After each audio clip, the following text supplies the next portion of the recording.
बिस्मिल्लाहिर्रहमानिर्रहीम। तो दोस्तों आज मैं आपको बताऊंगा कि एक्सेल में आपको अपने सेल्समैन का जो डाटा आपको यहाँ पर फाइंड आउट करना है कि कौन से एम्प्लॉयर्स ने कितनी सेल की है। तो आप यहाँ पर कैसे जो है वो डाटा को मैनेज करेंगे। सबसे पहले आपको यहाँ पर जो है वो एक रिकॉर्ड मेंटेन कर लेना है। तो उस रिकॉर्ड के लिए जो है मैं यहाँ पर दो सेल्स जो है वो सेलेक्ट कर लेता हूँ हेडिंग्स के लिए, और इन दोनों सेल्स को भी यहाँ पर मर्ज कर देंगे। और सबसे पहले जो हमारे जो सेल्समैन के नेम होंगे वो आपको यहाँ पर राइट डाउन करने हैं, और उसके बाद आपको सेल्समैन का नेम जो है यहाँ सर्च करना होगा, जिससे आप अपने सेल्समैन का डाटा यहाँ पर निकाल सकते हैं। तो मैं यहाँ पर जो है वो इनको हाईलाइट कर लेता हूँ और डिफरेंट कलर से इसको फॉर्मेटिंग से। अब नेक्स्ट यहाँ पर मुझे क्या काम करना है, ये जो आपके पास आपके ब्रांड से लेकर कॉस्ट, क्वांटिटी और टोटल कॉस्ट का जो डाटा है इसको आपने कॉपी करना है कंट्रोल सी से। उसके बाद यहाँ पर आकर आपने इसको कंट्रोल वी के साथ जो है वो पेस्ट कर देना है। तो आप चाहें तो इसकी जो हेडिंग्स है वो आप चेंज कर सकते हैं, यानी इसका कलर्स वगैरह फॉर्मेटिंग।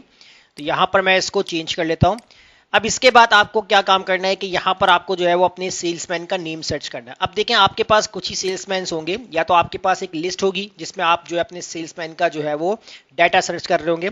अगर आपसे कह दिया जाता है कि आप यहाँ पर जितने भी सेल्समैन हैं इनमें से जो है यूनिक जिनके नेम्स हैं वो आपको अलग करने हैं, तो आप क्या काम करेंगे, आप इस पूरी कॉलम को जो है सेलेक्ट कर लीजिएगा। जैसे आपने यहाँ पर क्लिक किया, कंट्रोल शिफ्ट होल्ड करके रखना है और डाउन एरो की आपने प्रेस करना है। उसके बाद कंट्रोल सी से आपको कॉपी कर लें और इसके बाद आप किसी भी कॉलम में जाकर कंट्रोल वी के साथ पेस्ट कर दें। अब सिलेक्शन जो है वो इसकी यहाँ पर इसी तरीके से आपने बने रहने देनी है, और आप डाटा में जाएंगे, डाटा में देखें यहाँ पर रिमूव डुप्लीकेट्स का ऑप्शन है, इसके ऊपर क्लिक करके आप यहाँ से इसको ओके कर देंगे। तो आपके पास जो है वो सिर्फ यूनिक वैल्यूज रह जाएंगी, जो रिपीट हो रही थी वो आपके पास जो है वो ऑटोमेटिकली डिलीट हो जाएंगी। तो ये आपकी जो है वो लिस्ट बन चुकी है नेम की। तो इसको भी मैं यहाँ पर सेलेक्ट कर लेता हूँ और इसको मैं बॉर्डर दे देता हूँ और इसको भी हाईलाइट करवा देंगे। अब आप चाहें तो यहाँ पर अपनी लिस्ट को देखते हुए यहाँ पर नाम सर्च कर सकते हैं। अगर आपको ड्रॉप डाउन लिस्ट का यूज़ करना है तो वो आपकी चॉइस के ऊपर, आप इसको ड्रॉप डाउन लिस्ट बनाकर भी जो है वो काम कर सकते हैं। जैसे सोर्स पे क्लिक करके आप जो है वो इस लिस्ट की रेंज सेलेक्ट कर लीजिएगा, इसको आपने ओके कर देना। तो देखिए यहाँ पर आपके पास ड्रॉप डाउन लिस्ट बन चुकी है। अब आपको यहाँ पर जो है वो अपने जो भी सेल्समैन का नेम लिखेंगे उसकी पूरी सेल आ जाए कि कौन सी ब्रांड है, कितनी क्वांटिटीज़ हैं, कितनी कॉस्ट है और उसकी टोटल अमाउंट कितनी आ रही है। तो वो यहाँ आपको डाटा आपको निकालना है। तो इसके लिए आपको यहाँ पर इक्वल लगाना है। सबसे पहले आपको यहाँ पर इफ एरर का फॉर्मूला राइट डाउन करना है, क्योंकि जब आप फॉर्मूले को ड्रैग करेंगे तो कहीं एरर आएगा तो वो एरर रिमूव हो जाए। तो इसके लिए हम इफ एरर का फॉर्मूला अप्लाई कर लेते हैं। उसके बाद आपसे जो है यहाँ पर सबसे पहले आपको जो इंडेक्स का फॉर्मूला अप्लाई कर देना है। इंडेक्स के फॉर्मूले के अंदर यहाँ पर आपसे कहेगा एरे। अब एरे के लिए आपको क्या काम करना है, तो इसके लिए आपको आपके जो डाटा जहां से स्टार्ट हो रहा है, जिस कॉलम से बी से स्टार्ट हो रहा है और कहां पर एंड हो रहा है, एफ तक एंड हो रहा है, तो आप यहां पर इस तरीके टॉप से हेडिंग से इस तरीके से जो है वो सिलेक्शन बना देंगे। तो आपके पास जो है वो इस तरीके से बी कॉलन एफ करके आपके पास जो है वो रेंज बन जाएगी, और F4 से आपने इसको लॉक कर देना है। फिर इसके बाद आपको यहाँ पर कॉमा यूज करना है। कॉमा के बाद आपसे रॉ नंबर पूछ रहा है, तो रॉ नंबर के लिए आपको यहाँ पर स्मॉल का फॉर्मूला जो है वो राइट डाउन कर लेना है। अब यहाँ स्मॉल फॉर्मूले के बाद आपसे एरे के लिए पूछेगा, तो एरे के लिए आपको यहाँ पर इफ कंडीशंस का फॉर्मूला लगाना है। अब ये वो फॉर्मूलेस हैं जिसमें मैं अपनी प्रीवियस क्लासेस के अंदर भी कई बार डिस्कस कर चुका हूँ कि इंडेक्स किस तरीके से यूज़ किया जाता है, स्मॉल फार्मूला, इफ कंडीशंस के लिए फार्मूला यूज़ किया जाता है। तो वो आज हम इन्हीं फार्मूलोस को एक साथ कंबाइन करके जो है वो अपने सेल्समैन का डाटा यहाँ पर फाइंड करने वाले हैं। अब लॉजिकल टेस्ट के अंदर सबसे पहले आपसे यहाँ पर लॉजिकल टेस्ट की कंडीशन बनानी है। तो आप यहाँ पर अपने सेल्समैन का डाटा जो आपका सेल है इसको आपने सेलेक्ट करना है, और आपने जो है यहाँ पर इसको भी F4 से लॉक कर देना है। F4 से आपने यहाँ पर इसको लॉक करना है। लॉक करने के बाद आपको यहाँ पर इक्वल का साइन लगाना है, और अब आपसे पूछेगा यहाँ पर जो है वो कि ये सेल आपका किसके इक्वल होता है। तो किसके इक्वल होगा, यहाँ पर आपने अपना कंप्लीट जो डाटा है वो आपको यहाँ पर सेलेक्ट कर लेना है। तो कंप्लीट डाटा आपको यहाँ पर सेलेक्ट करना है हेडिंग से।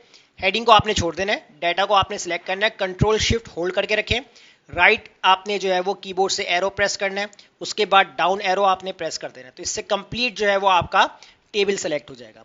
उसके बाद F4 से इसको भी आपने लॉक करना है। लॉक करने के बाद फिर आप यहाँ पर जो है वो कॉमा लगाएंगे।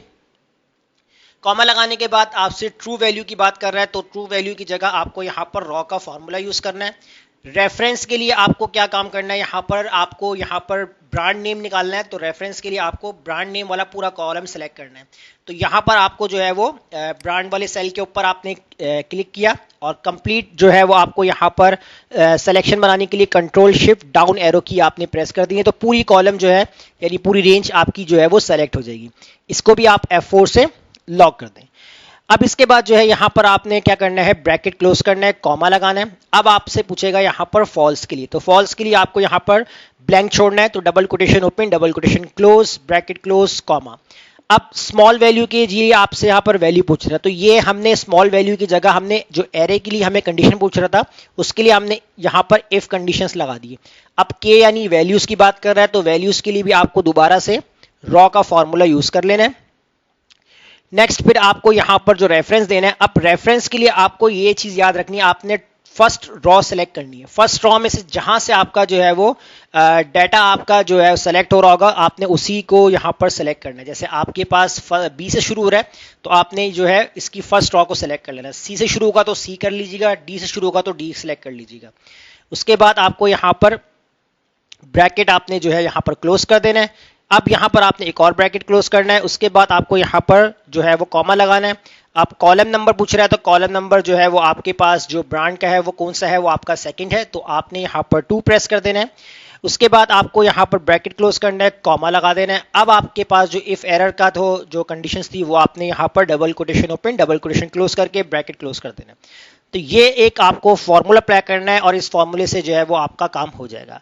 अब एक चीज आपको और जहन में रखनी है, जब फॉर्मूला आपका कंप्लीट हो जाएगा तो आपको यहां पर एंटर नहीं करना, सिर्फ आपको यहां पर कंट्रोल शिफ्ट होल्ड करके रखना है। उसके बाद आपको यहां पर एंटर करना है। जैसे आप एंटर कर देंगे तो देखिए यहां पर आपके पास जो है वो डाटा आ चुका है। इस फॉर्मूले को ड्रैग कर दीजिए।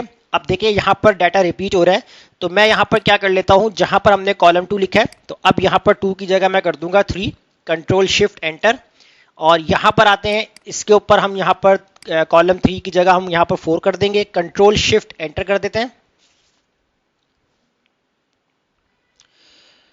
3 कर देंगे, कंट्रोल 2 3 यहां पर 4 कंट्रोल शिफ्ट एंटर करते हैं। एक मिनट यहां हम देख लेते हैं, यहां पर 3 लिखा है हमने तो यहां पर 4 आएगा आपके पास। तो यहां पर 4 लिखेंगे, कंट्रोल शिफ्ट एंटर, और उसके बाद यहां पर आते हैं और यहां पर हम कर देंगे 5, कंट्रोल शिफ्ट एंटर कर देंगे। तो देखिए यहां पर जो है वो आपका जो है वो डाटा यहां पर निकल के आ चुका है। अब इसके बाद आप इसको यहां से नीचे तक ड्रैग कर दीजिए, जहां तक आपको लेके जाना। आप समझते हैं कि इसमें इतना ज्यादा डाटा, बस एक लिमिट तक आप इसको रेंज को ड्रैग कर दीजिएगा। अब देखिए यहाँ बाकी जगह ब्लैंक आ रहा है, इसलिए हमने इफ एरर का फॉर्मूला यूज किया था, वरना हमारे पास यहाँ पर एरर शो था। अब जैसे ही यहाँ पर मैं चेंज करता हूँ अपने सेल्समैन का नेम, तो देखें उस सेल्समैन के सारे हमारे पास यहाँ पर उनके प्रोडक्ट्स के कौन कौन सी प्रोडक्ट सेल किए हैं, उसकी कॉस्ट क्या थी, क्वांटिटी क्या, और उसकी कॉस्ट भी जो है आपको यहाँ पर बता रहा है। जैसे यहाँ पर हम चेंज करते हैं अपने सेल्समैन का नेम, तो सेल्समैन के नेम के अकॉर्डिंग जो जो उसकी सेल्स है उसका पूरा डाटा जो हमें यहाँ पर निकाल के दे रहा है। आप यहाँ पर जितने भी आपके सेल्समैन होंगे उन सब का जो है वो यहाँ पर आपको डाटा फाइंड आउट करके देता जाएगा। तो इस तरीके से जो है वो आप अपने जो है एम्प्लॉयज का या सेल्समैन का डाटा जो है यहाँ पर फाइंड आउट कर सकते हैं इस फॉर्मूले की हेल्प से। तो फिलहाल इस क्लास की प्रैक्टिस कीजिए, मुझे इजाज़त दीजिए, अल्लाह हाफिज़।